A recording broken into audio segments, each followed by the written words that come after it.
Hello, welcome. Welcome, everybody.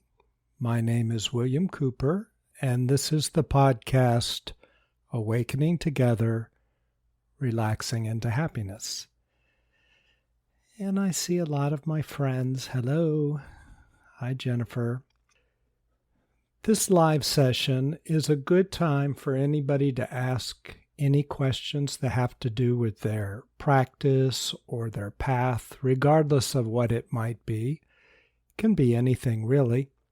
And also, this podcast supports the other podcasts that I've done, the other 113 podcasts at this point, which we talk specifically about different ways to release pain or problems or to realize yourself. This podcast is really about awakening, and it covers any spiritual path that you might be on, so it's not exclusive to anything. Hi, everybody. Hey, hi, Blossom, Linda, Kate, Yvonne. Hi. So, if you have any questions, please type them in the box as we go along, and we can discuss them. They'll guide the direction of our podcast. While you're thinking of questions, maybe I'll offer a few thoughts. What I've noticed, and maybe you have too, almost everybody that I know is going through a lot of pain, suffering. Think about it in your life. Is that true? The people you know? Seems like everybody's got something going on. And I'd like to talk about that a little bit. And we've talked about it so much in the past podcasts, but it's important. And by the way, all the past podcasts are free to everybody. They're available on every platform by Googling my name and the word podcast or Awakening Together and my name, William Cooper, and podcasts. So let's talk about suffering. Let's talk about pain. I think you remember back in podcast 81, somebody asked me, it was a live session, and somebody asked me to tell them about the time that Jesus appeared to me, and I did. And the upshot of that, I went through it in greater detail, but the bottom line is he came and he showed me his nervous system, which was pure, full of light, only light. It was very clear. And he put a transparency of mine over his, and mine was exactly the same as his, except it had 4 or 5 little dots on it. And he said, that's the only difference between you and me, is these 4 or 5 little dots. This is true of all of us. We all have 4 or 5 little dots. He didn't tell me what to do about the 4 or 5 little dots, like how to dissolve them. And that's what these podcasts are about, not exclusive to Jesus or Hinduism or Buddhism or Islam. It's everything. This podcast includes everything. But he didn't tell me how to dissolve these little dots. In real life, these little dots are huge. They seem huge. Because when we come to this earth, in my opinion, things slow down very deeply. And what appears to be little dots, but they are separations, they are separating these dots. What appear to be little in other realms, we can slow down in this realm and they become huge so that we can work with them, we can see them, we can get our hands on them and do something about them. In my opinion, one of the main reasons we are working in this realm is to let go of these little dots because they separate us from our pure self. And that's what Jesus was showing me, his pure self, which we all are. Different paths call the separation different things. In the Christian path, it's called sin. The ancient Greek word hamartia really means a separation from the whole, where you've lost your place in the universe. In Hinduism, the separation is called ignorance or delusion, which is caused by ignorance. Buddhism, pretty much the same thing. I think every spiritual path talks about it. These dots, basically. And Paul asked, "Hi, William, is being enlightened actually something we can ever really understand or know?" Absolutely, yes. I'll get back to that. It's a very good question. So these dots that we all have, think of it this way. Have you ever had a glass of water or something like that, and somehow you spill it on your clothes and you have this big wet spot, and it's kind of embarrassing a little bit? Maybe you're out in public and you got this big spot. Well, what to do? This spot starts to disappear or dissipate when it's exposed to fresh air, right? It starts to dry and dissolve and evaporate into the atmosphere. And then the dot's gone, or the spot is gone. Well, in life,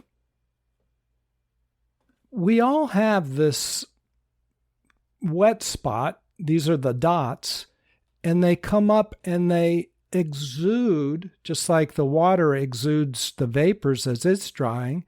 Our dots exude pain, they exude suffering, and that's part of the process. These dots can't dissolve in my experience. There's no bypass, there's no shortcut. As many of you know, I was with a very powerful guru for over 10 years, and he showed me, to Paul's question, I experienced awakening, but it was through him. It was his awakening. But I learned what it was. I learned that it's our nature for all of us. And at some point, after 10 years or so, he said, "Okay, you've learned all you need to learn, and now go out on your own and become your own version of this." Which I had to start over again because I no longer had the benefit of his energy coming through. The same as when Jesus appeared. After he showed me the dots, I was filled with love. He gave me lots of love. But when he left, the love left too. I experienced his purity while he was there. I experienced the guru's purity while I was on the path with him, even though we were half a world apart at times. And then other times I was with him talking face to face. So, because he was in India and I would go visit. So yes, enlightenment is absolutely possible. And we talk about it so much in the past podcasts, and probably we'll talk about it today. But what we experience in life, what jumps out is more of our suffering, usually, than who we are. Because who we are is very quiet, and the suffering is very loud. What I want to talk about today is these dots, the suffering, as they dry out, as they dissolve. That water spill has to be available to the air to dry.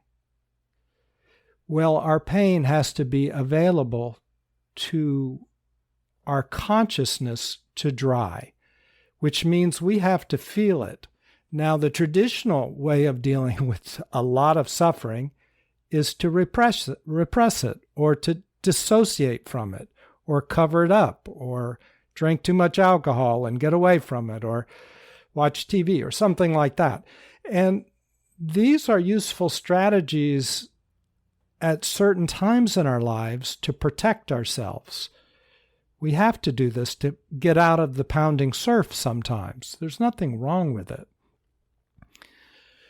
But in the end, the suffering has to dissolve, and it has to be exposed to the fresh air of our being. To do that, we have to feel it. We have to reassociate. So there's a lot of material that I've talked about in these podcasts, especially podcast number 27 through 30, I think is good. It's entitled PTSD, but I think these techniques are available to all of our suffering, the ones in 27 to 30. And some of the past other podcasts, many of them talk about other approaches of releasing this suffering. I'm going to visit it briefly right now.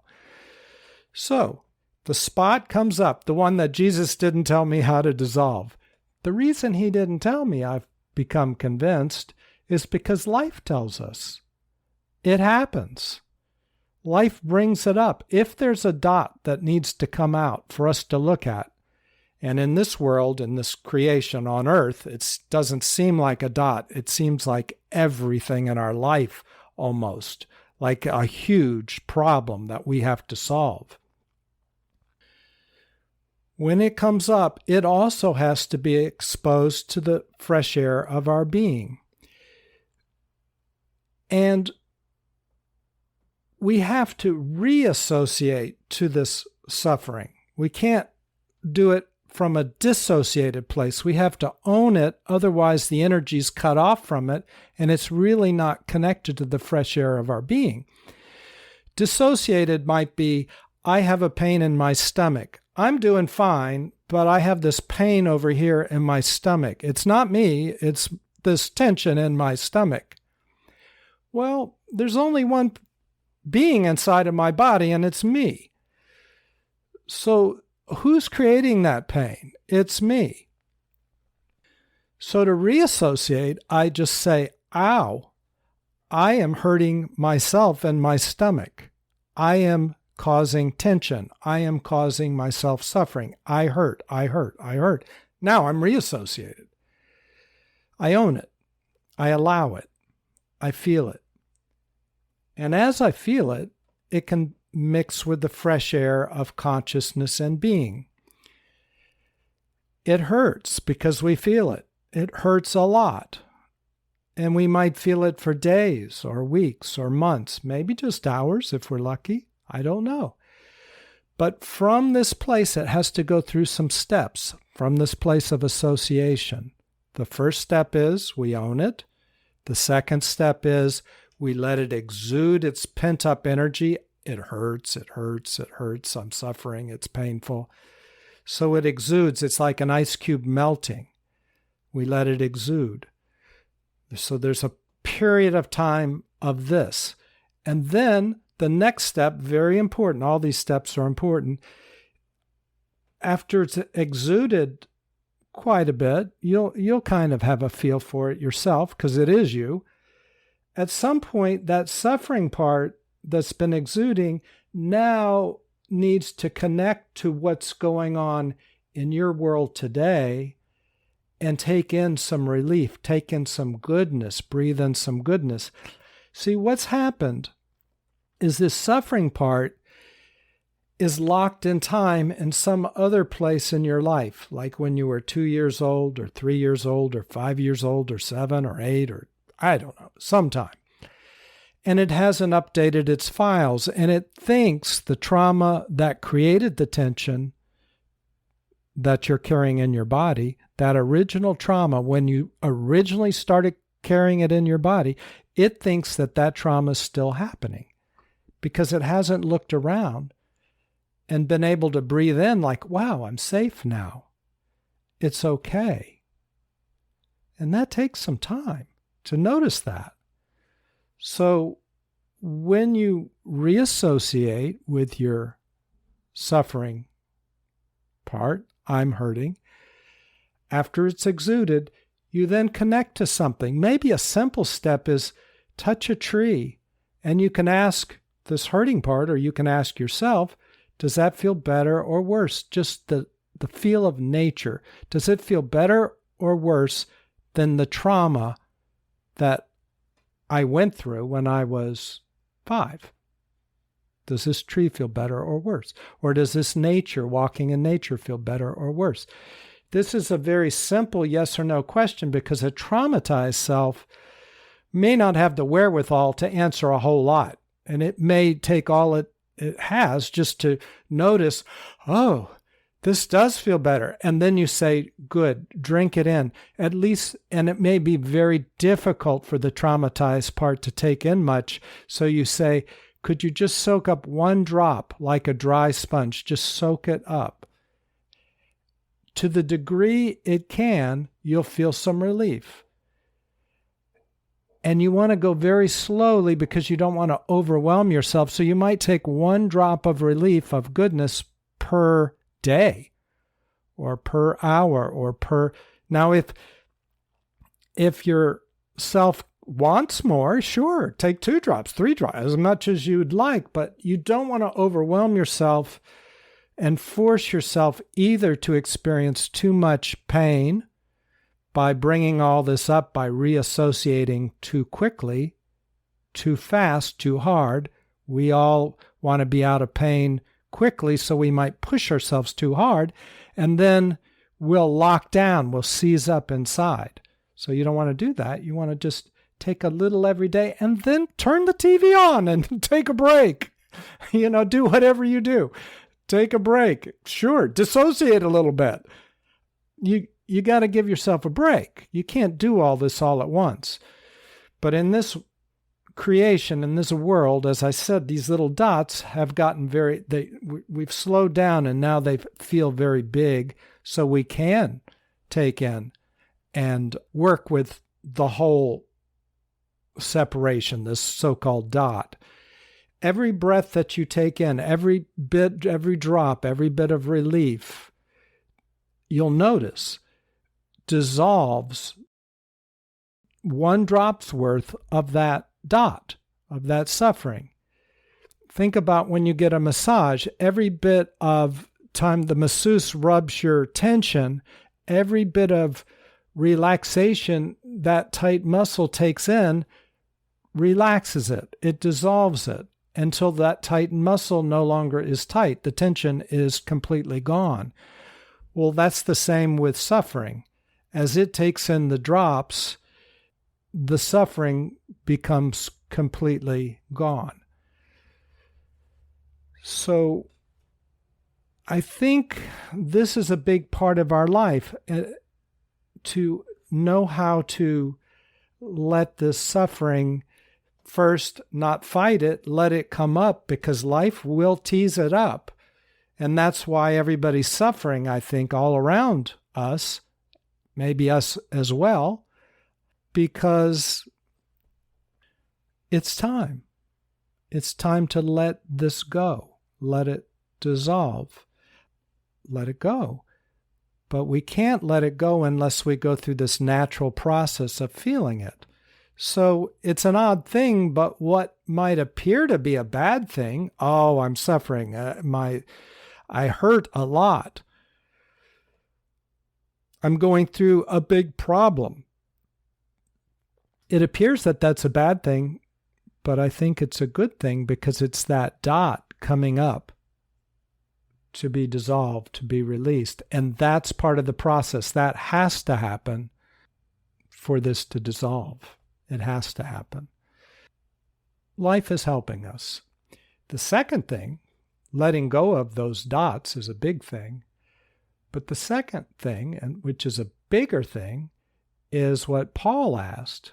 And let's define awakening. I'll repeat Paul's great question. He says, hi, William, is being enlightened actually something we can really understand or know?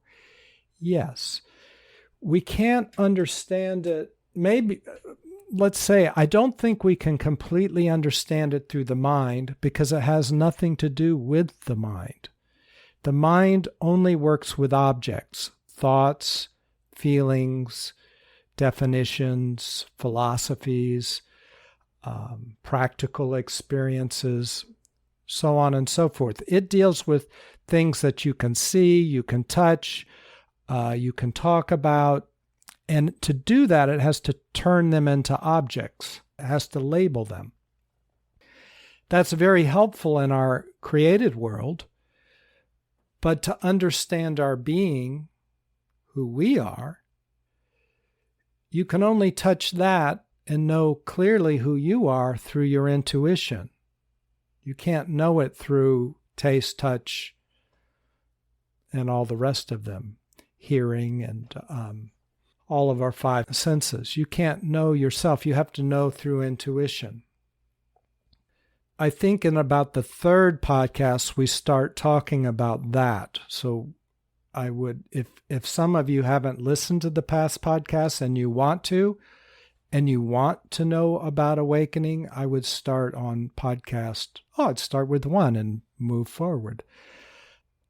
To just touch on it right now, in India, there's a method called neti, neither this nor that. If you can let go of something in your life and you're still here, then you must not be the thing you let go of because you're still here. So if you can let go of a thought, you must not be that thought. If you could let go of all thoughts, you must not be any thought. You can let go of any of them. Emotions the same way. So you're not your thoughts, you're not your emotions.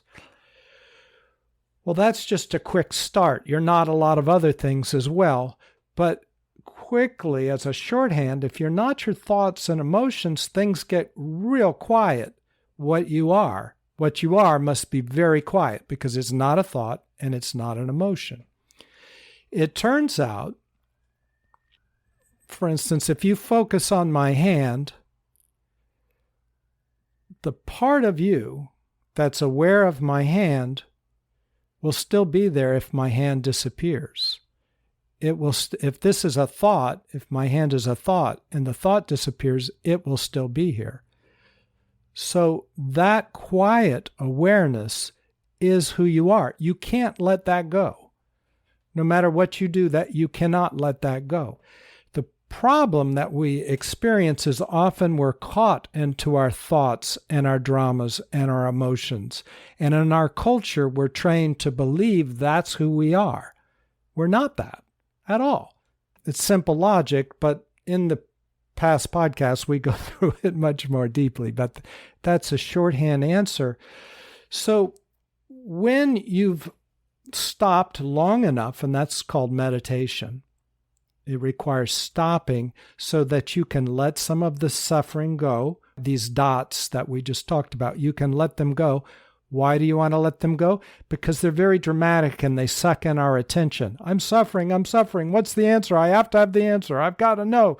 I need to talk to this person or that person and so on. And it takes all of your energy. And before long, you think you are this person trying to solve that problem. I mean, that's our entire life and that's our entire culture. So we don't really conceive of letting go of the mechanics of the problem, which is our thoughts, which is our emotion. In letting it go, we connect to our being. And in connecting to our being, eventually, as we let more and more things go, there's complete trust. And in complete trust are all the answers.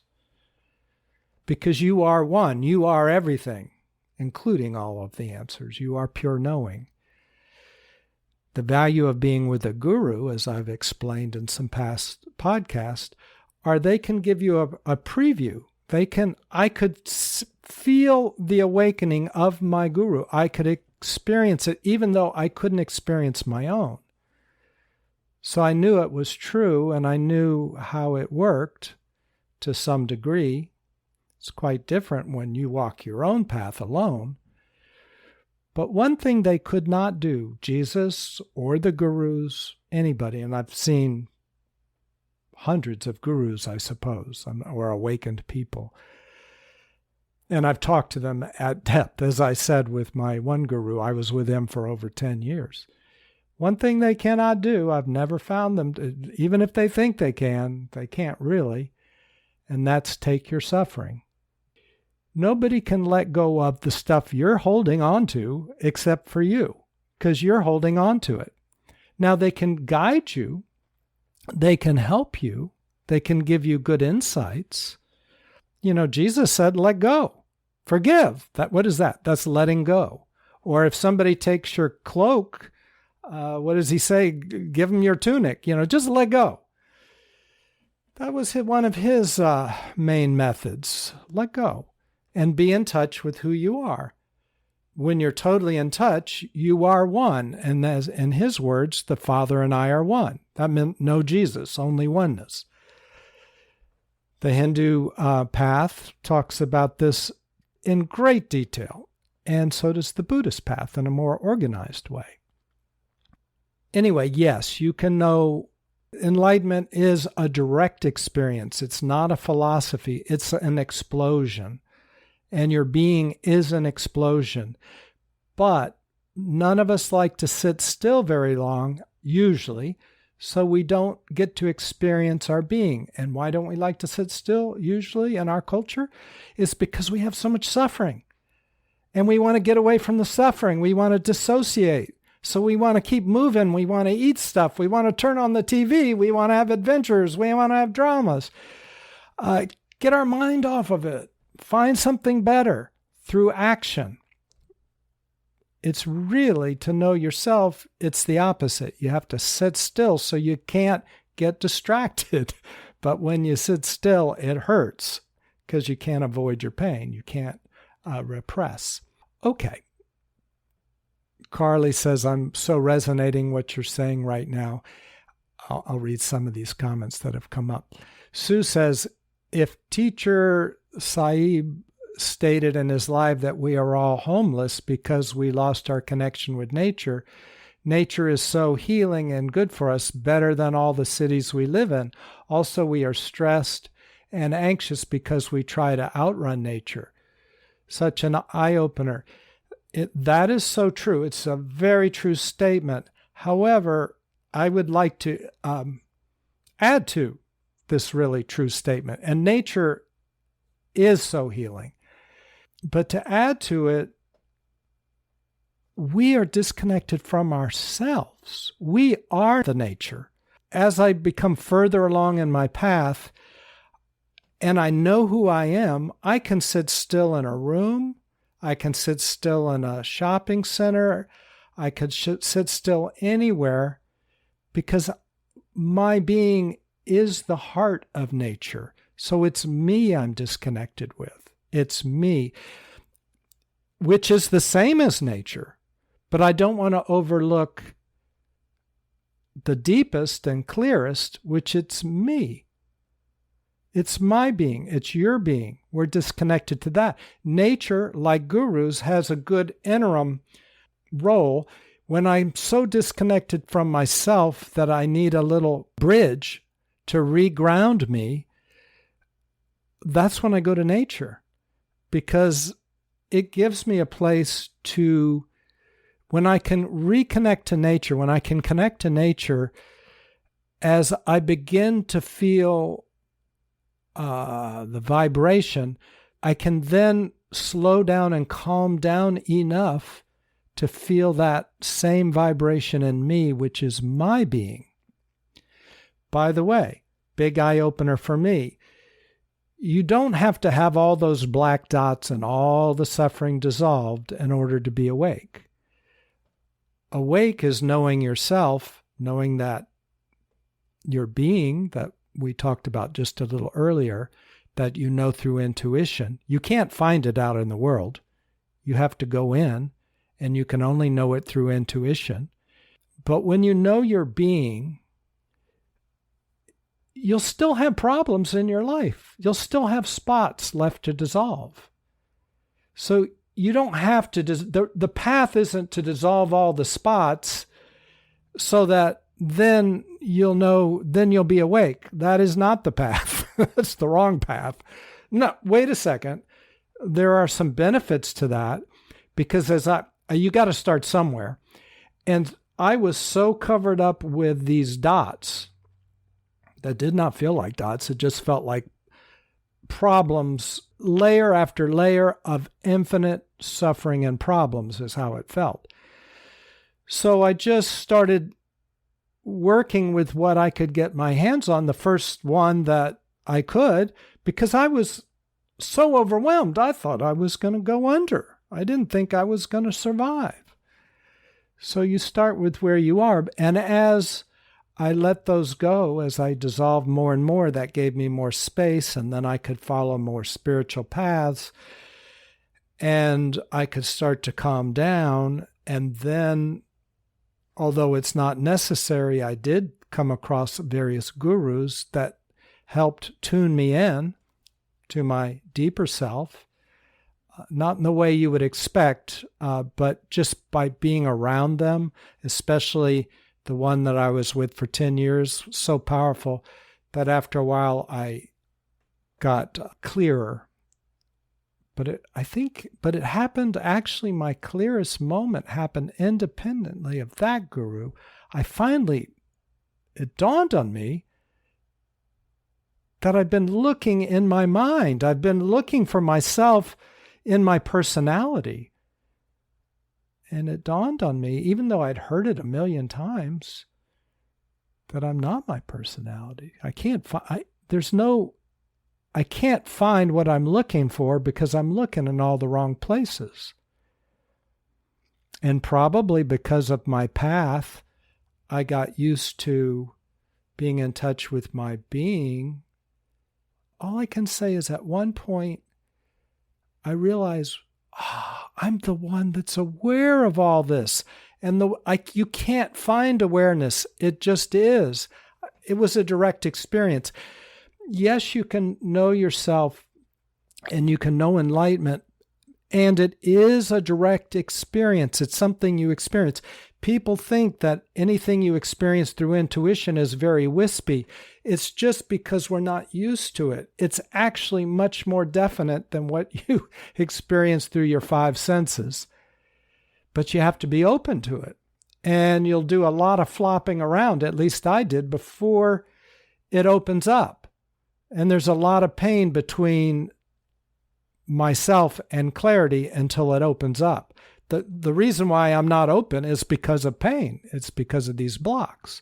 So it's a path. Anyway, Sue, good observation, and also Paul, thank you.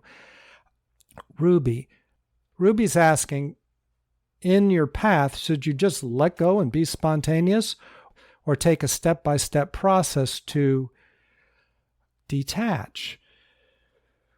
Well, they're kind of the same thing in a way, and it's a very good question, Ruby. What happens when you take a step-by-step process is you're allowing yourself to either let go of these spots, these separations, and you're doing it in a step-by-step fashion. And these steps focus your attention. Because sometimes without steps, we just get caught up in our fantasies and our delusions. For instance, meditation is a practice. You sit down and you don't jump into the refrigerator or open a glass of a bottle of wine or eat a pie. It's a process. You sit down. You don't flip on the TV. You sit down. And depending on the type of meditation you do, you go through the process of that meditation, sitting still. That helps focus you to let all the obscurity, the delusion, begin to reveal itself. First of all, it reveals itself. So meditation feels very bad at first because all this stuff that I've been avoiding, I can't avoid when I sit still and don't distract myself. So it begins to unwind and burn off, and then it begins to breathe in the light of my being, and then my separated self begins to merge into my being, and rather than expressing the pain of separation, it begins to flow and express the joy of my being. Also in meditation, as I sit still, I could put my attention on that which is watching everything, the awareness, and I could melt into that. And after a while, at first it's very quiet, and maybe for months it doesn't seem like much, but then suddenly, boom, it's very radiant. You don't see it unless you look at it, unless you put your attention there. If you're looking right, you don't see everything on the left. So in meditation, you sit still and put your attention on that which is important, either the things you're letting go or that which is aware of them, or both. Okay, so those are step-by-steps. Every spiritual practice pretty much has various steps to help you do one of those two things. Spontaneous, also important. So I don't think it's an either or, it's a both, because you never want to lose track of you, of your heart. So even if a teacher says, breathe in, breathe out, breathe deeply, if your insides are more rewarded with a shallow breath, do that. If a pace for you where you are in life needs to be slow, don't do a fast practice. This is spontaneous. You're listening to yourself. Spontaneity allows you to come from your core and flow from there.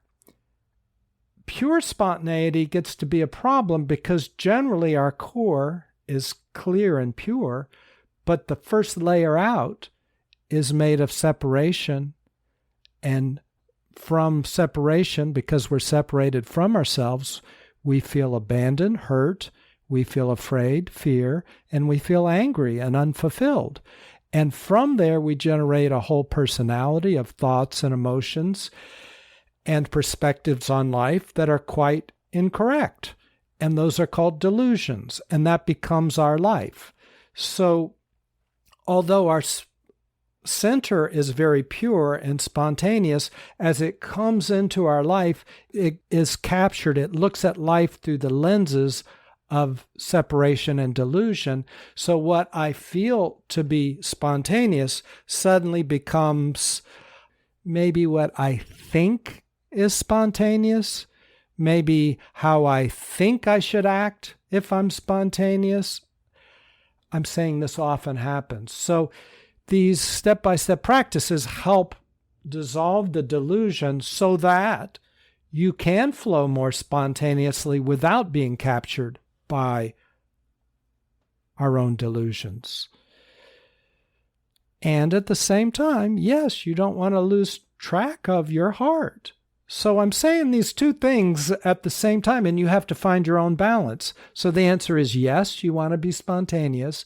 And it's also that yes, you want to be aware of these delusions and how to let them go. And that's a step-by-step process. So never lose track of your heart. There was a, Campbell, the man that, I'm trying to think of his first name, but he worked a lot with archetypes and mythology and things like that.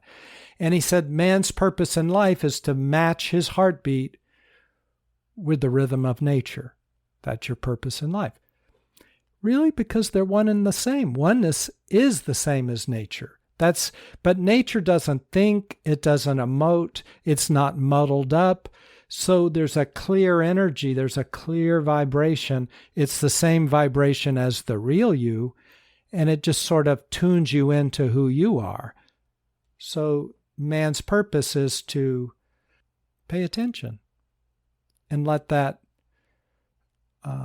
yourself be yourself spontaneously and let go of everything that you're not.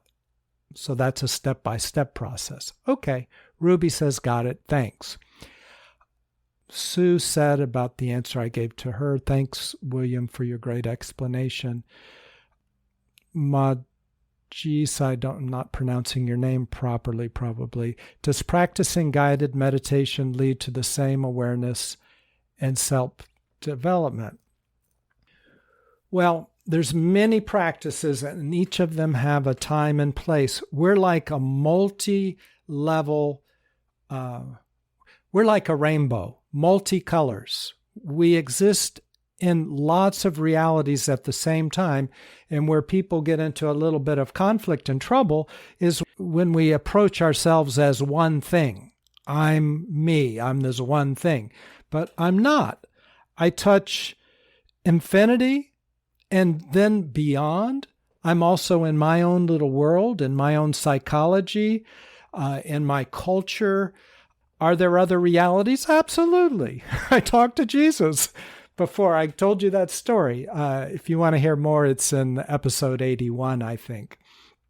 So there are all these realities, and they all exist at the same time. All these techniques, all these practices will touch a different part of you, and at different times in your life, you need one more than other times. So you never want to get fixed on a certain practice, because you'll evolve out of that practice, beyond the guru, beyond the guided meditation. Psychotherapy is very good. We've talked about these spots. One way to help with the spots is psychotherapy. And if you're overwhelmed, I said go slow so that you don't get overwhelmed. But if you ever get overwhelmed, consider psychotherapy. I have one of the podcasts, I think it's around 90, talks about how to have free psychotherapy or low-cost psychotherapy. If any of you said, I could use some, but it's out of my price range, listen to that podcast. Maybe it'll help. So back to guided meditation specifically. Guided meditation, there's so many levels of guided meditation, because some guided meditations embedded in the meditation are teachings that help you outside of the meditation release things. Within the meditation, you sort of picture yourself doing something or releasing or growing or learning things, and then you take those skills out in the world and you practice them. So guided meditations can be teachings. That's one form of guided meditations. Another form of guided meditations can be, in our life, we live through our fantasies. I think I'm a certain personality. I'm a William. I view life through my lenses.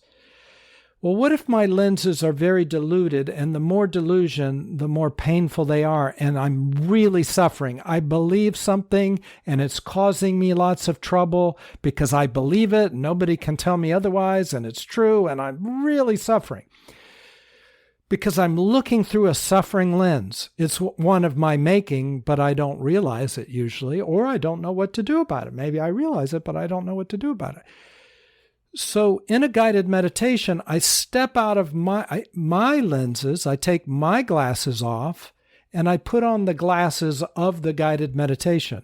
I'm suffering, so I lie down, I turn on the guided meditation, and it says, take a deep breath, begin to relax, let all the muscles in your body begin to release and let go. Imagine that you're at a beautiful park. It's a beautiful day, and nobody's there, and the grass is green and the sky is blue and the sun is gently warming your skin. As you begin to relax and release, you see a log floating down the stream. And somehow you're able to put all of your problems on that log and let it drift down the stream, and you let them all go. Feel how that feels. Soak it up. Enjoy it. Etc., etc. Or an angel appears to you and asks you, what would you like? And you tell them. Or you ask the angel for guidance, and the angel gives you guidance. What is that guidance? Pay attention. Things like that. So they can open you up to your meditation, or they can give you an alternate reality that is better than the reality, less painful than the reality that you typically are in. So you get relief from the pounding surf. You get a rest. Your nervous system gets a rest. So all of this is good, and there's so many versions of these guided meditations. Maybe you do one for manifestation. Maybe you do one for this, for that, the other. What you want to pay attention to, though, if all you do is guided meditations, typically what you'll find is you feel great after the guided meditation. But the next day, your life is back, your old delusions are back, and you're living life as you always have. Maybe you're not, maybe you've learned, but maybe not. And if you haven't, and you're living life through your delusions, it hurts again the next day. So you listen to a guided meditation, and then the next day, all of your personality comes back after the guided meditation, and you hurt again and again and again. So the only way out of that loop that I've found, well, there's not one way, but ultimately the way out is to let the personality become clear. And that requires sitting still and feeling your feelings, letting them exude their energy, and then letting them connect to something good. Let them update their files. Let them release, relax, and let go. When they totally release, relax, and let go, they dissolve, and then they're gone. You don't have to work with something that's gone. It's gone. And at the same time, know who you are, connect to your being. So these are the two important things. That often doesn't happen through a guided meditation. Not to say it can't, but often it doesn't. Often the way that happens is through clear teachings, through sitting still, owning your sufferings, and also being aware of who you are. And that takes time. And you have to sit still and not be distracted with our own mental images in our head. Rather than dive into them, we watch them, we're aware of them, and we let them release. So guided meditation is very helpful. It's a helpful tool, as are all practices. Ultimately, the deepest is, I think, sitting still, meditating. And in this series of podcasts, I think around podcast 5, 6, 7, something like that, I talk about what I label the awareness meditation, and it's a good sitting still meditation. I talk about it more further on in the podcast. You can just go through all the titles and find it. As I said, they're on all platforms. Just Google my name or Google Awakening Together podcasts. And Kate reminded me, the person that does the archetypes is Joseph Campbell. Thank you, Kate. Man's purpose in life is to match his heartbeat with the heartbeat of nature. Joseph Campbell said that. So yes, it is quite healing just to notice that you exist on many realities. Some are open, some are not. They all will open, and as one opens, it helps enhance the other ones to open. So you may flit from one reality to another. You might be in an emotional reality or a mental reality, or you might be in touch with the explosive nature of your being, or you might be in other realms, or you might be in, who knows, there are lots of realities. So notice where you are and notice what you're asking for, what that part of you on that reality is needing, what it's asking for, and match your practice and your tempo and your teacher with what feels right to you. How do you know it's good? It feels good. How do you know it's kind of out of sync with you? Is it doesn't feel good?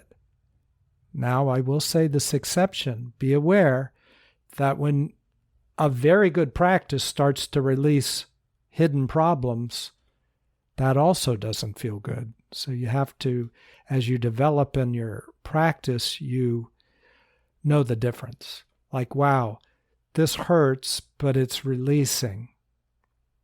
I've been hurting a lot for the last number of days, but that's part of the process. I don't want to interrupt it. Versus, I'll go back to that example. You're in a practice, breath of fire, breathe fast. Maybe that helps you. Maybe it doesn't. So you feel in your body, does that help? And I don't mean to pick on that one thing. It could be slow breathing. Maybe that's not helping. Listen to yourself and breathe how you need to. Fit it to you. Excellent questions. I'd say the biggest revelation for me is who I am, this awareness. I'm mentioning it again in this podcast because it's so subtle, and I just got so sucked into my thoughts and my personality. Hey, I'm a psychotherapist, so of course I'm looking to heal that stuff. And in the process, somehow I'm thinking that's me. Ruby asked, when we decide to let go, does the universe pose challenges? Ruby, I would answer it this way. There's only one. That's the universe. That's you. You are the universe. You are the universe. Honestly, you really are. It sounds crazy. It sounds philosophical. Oh, you're the universe. You really are. There's only one, and it comes through all of our bodies. There are different bodies, but there's only one essence, one you, one me. It's the same. It looks through different lenses, which are the different bodies. So we appear different, but we're not. And the universe from the inside, from my body looking out, seems like it's a thing out there, but it's not. It's you, and it's in here. It's also out there because there is no in and out. It's everything. It's all one thing. It's not even a thing. It's just one. So these challenges, what can appear to be challenges, are simply the earmarks of you clarifying in your incarnation, in your body. It seems like they're challenges, but they're not. It's just the same. For instance, I have pain, I have suffering, I have tension in my stomach hurts, I'm suffering, I'm anxious. There is something out in my world that I perceive as causing this anxiety. I am working on my anxiety. I'm trying to have courage. I do have courage. I go confront this thing out there or this person. They put up a fight. There's challenges. But I'm saying it's all one thing. As I release my anxiety, as I sit with it, I sit still.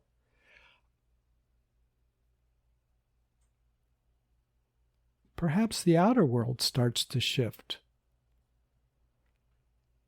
Perhaps everything changes. Perhaps my lens changes. Perhaps I learned something about me that caused that person to act the way they did towards me. Maybe I'm the problem. Maybe not. The universe also will put up an apparent roadblock, quote unquote, when I need to feel more acutely and focus on the thing that I'm releasing. So that anxiety, maybe it needs to keep coming up because it couldn't come up if it was gone. If my anxiety was gone, what's left to come up? There is no anxiety. Or there is no anger. If my anger's gone, there's no anger to come up. There's a story in India where a man comes up and slaps a guru. I mean, really socks him in the face. And the guru thanks the man. Thank you. And somebody says, what the heck? Why are you thanking this guy? And the guru says, well, because he hit me and I saw that I had anger. And my anger wouldn't have come up if I had completely released it. Instead, I would look at this man and I would say, whoa, wow. Are you okay? You hit me. What's wrong? What's going on? Are you suffering? What can I do? How can I help? It wouldn't be, you hurt me. It would be, wow, you are hurting. How can we help you? What can we do? Or some other response. So it would appear that the universe was throwing up a roadblock sometimes in my life, but sometimes it's showing me I still have anger, I still have anxiety. So it keeps giving me the thing that I desperately don't want in my life, so that I will keep working on it because I'm not finished. So maybe that's what you're talking about. And yeah, it'll do that. It works because we're so deep and vast. It works in so many different ways. Lima says, I'm still wondering about my purpose. That's a big question. I will say that I did a podcast on the purpose of life. Maybe you've heard it. It's earlier on. I don't know. Maybe it's number, I'm just guessing, around 70. I'd go back and listen to that if you haven't. To answer your question, it's an extremely good one,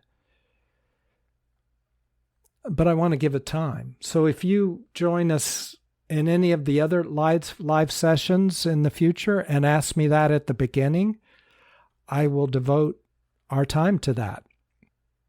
And everybody's asking me such good questions. Feeling it to heal it. Sarah says, yes, you feel it and it does heal it. Are we important in life? Rem says, absolutely. We are life and we created life. And it's an odd thing. We're both the painter and the painting. It's like being inside your own painting. We get to experience all of it. Like Jesus said, be in the world, but not of it, but still be in it. So that's a whole nother thing, but great observation. Maybe we can talk about that later. Ruby says, thank you. It was a good understanding. Thank you, Ruby. And Lima. I love being a mom to my sons when they were little. Now I have security in my job, but I'm 58 now. Thank you. I will say this, Lima.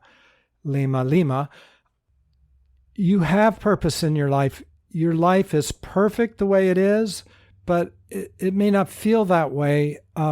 Life is exactly, you are crucial to the world and the universe.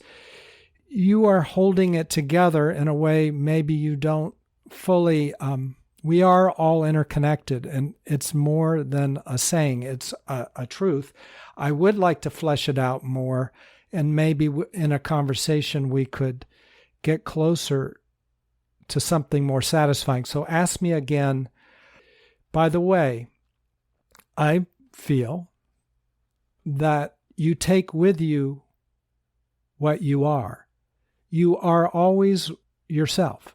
So to the degree you become clear in this life, you take that with you on to these other realities and what other people might call future lives or other lives or heaven or whatever you want to call it. I don't care.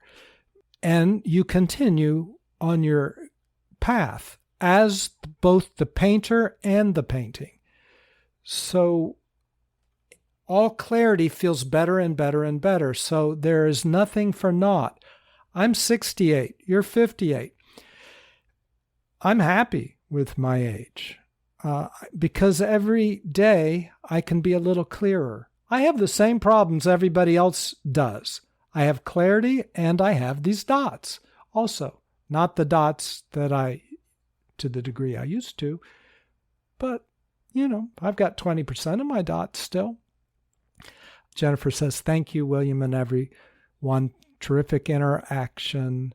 Peace and love, Kate. Thank you, William. So yes, I'll thank everybody right now and say goodbye. Please save any unanswered questions or lightly answered questions for next time or whenever you can join us and ask me. They are all superb. So thank you so much.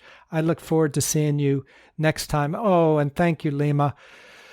Donated a big donation. Thank you. All of those donations go to feed orphans in Bali. Plus, I'm very happy about them. And another way to give, by the way, is give these links to somebody that you know of all these podcasts of mine. I've designed them to be helpful, and they're free. So if they help you, if you feel that they're good, spread the word. That helps more, and in my mind, that's world peace. Okay, thanks so much. Take care. I look forward to seeing you next time. Bye-bye. Hello, this is William. If you've enjoyed this podcast, please consider sharing it with somebody else. Send them a link. Thanks so much.